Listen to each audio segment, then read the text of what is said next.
High, সবাই কেমন আছো? আমি আজকে প্রথমবারের মতো বটল আর্ট ট্রাই করব। প্রথমে ভেবেছিলাম বটল আর্টটি ক্লে দিয়ে করব, কিন্তু ক্লের বাক্স খুলে দেখি একটিও ক্লে পড়ে নেই। সব কয়েকটি ক্লে শেষ হয়ে গেছে। তাই বাড়িতে কিছু জুটের বান্ডিল পড়েছিল।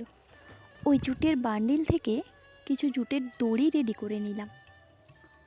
তোমাদের পরে কোনো একদিন দেখাবো কিভাবে জুটের বান্ডিল থেকে দড়ি বানালাম। এই বটল আর্টটি আমি খুব সিম্পলি রাখতে চেয়েছি, তাই প্রথমে সাদা রং দিয়ে একটি কোট করে নিয়েছি। তারপর যেমনভাবে সাজাতে চাই সেরকমভাবে জুটের দড়িগুলোকে ফেভিকলের সাহায্যে অ্যাটাচ করে নিয়েছি। আচ্ছা, আমাদের বাড়িতে অনেক অপ্রয়োজনীয় জিনিস পড়ে থাকে।